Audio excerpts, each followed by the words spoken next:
দেশের গান গাইতে ভালো লাগে, দেশি চেহারা দেখলে দেশের মাটির গান গাইতে ভালো লাগে। এটাই হচ্ছে আমার সব থেকে ভালো লাগার জায়গা।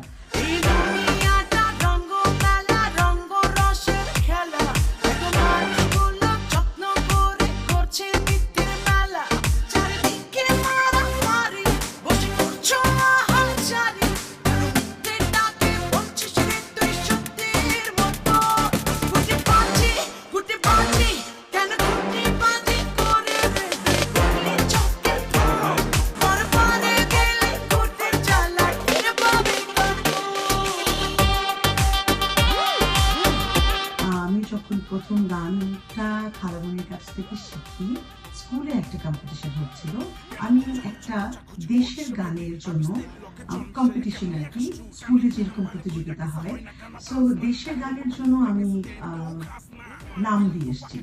বাসায় এসে আমার মাকে বলছিলাম যে মা আমি তো গানের জন্য একটা নাম দিয়ে এসেছি। তো মা বললো তুমি তো গান গাইতে জানো না। তো আমি বললাম আমি গান গাইতে জানি না, তো কি হচ্ছে, খালা আমাকে গান শেখাবে। তো আমার খালামণি আমাকে প্রথম গানটি, দেশের একটা গান ছিল, সেই গানটি আমি গেয়েছিলাম। আমি সেকেন্ড হয়েছিলাম। একবার যেতে দিন আমার ছোট্ট সোনার গান। আমার মা আমাকে আধুনিক উচ্চাঙ্গ সঙ্গীত, নজরুল সঙ্গীত, রবীন্দ্রসঙ্গীত, দেশের গান, সব ধরনের গান কিন্তু আমাকে চর্চার মধ্যে রেখেছিলেন বলে হয়তোবা আমি মঞ্চে সব ধরনের গান গাওয়ার চেষ্টা করি। এবং যেহেতু আমি প্রচুর ফিল্মে প্লেব্যাক করেছি, সো আমার সেই ছোটবেলা থেকে সেই অভিজ্ঞতাটা একটু আছে যে সব ধরনের গান কি করে গাইতে হয়, এবং চর্চাটা আমি করে এসেছি সেই ছোটবেলা থেকে। আমার মানব জমিন চিরতরে দিয়া দিলাম তোরে। সবসময় চেষ্টা করেছি আমি এমন কিছু ভালো গান গাইবো যেন দর্শক আমাকে মনে রাখে, এবং সেই গানগুলো নাই বা হোক সুপারহিট, কিন্তু যখন আমাকে কেউ জানবে আমি নাজওয়া খান, অবশ্যই যখন সার্চ করবে আমার নামে কোনো গান, তখন তারা শুনতে পাবে যে না, এই মেয়েটা, এই শিল্পীটা ভালো কিছু গান করেছে। আমার 3টা গান রেডি হয়ে আছে, আর সেই 3টা গানের মধ্যে 2টা খুব চমৎকার, খুব মেলোডি গান। আমি ভালো কথার গান গাওয়ার চেষ্টা করব, এবং আমি মনে করি আমার দর্শকরাও আমাকে সাপোর্ট করবেন।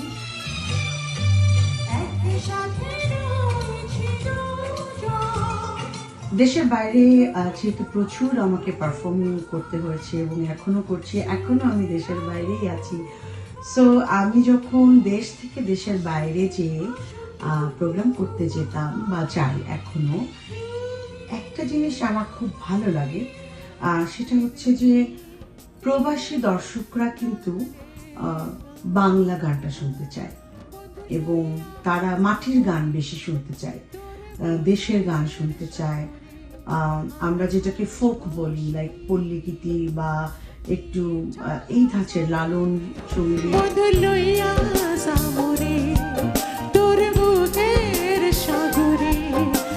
প্রবাসীরা হয় কি যে বছরে তারা 2টা-3টা প্রোগ্রামের আয়োজন করে, দেখা যায় সেই প্রোগ্রামগুলো তারা খুব এনজয় করতে চায়, মজা করতে চায়, একটু নাচানাচি করতে চায়।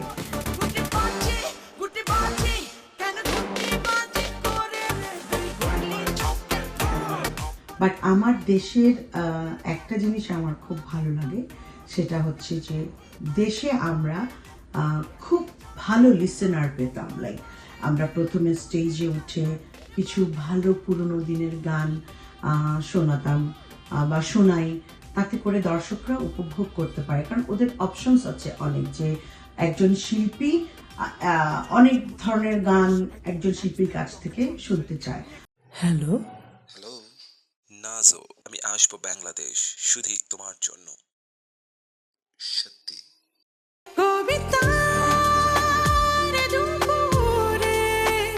আজ আমি ভাইরাল হব, আমার গানটা ভাইরাল হবে, তো আমি কখনোই ওই ধারাতেই ছিলাম না।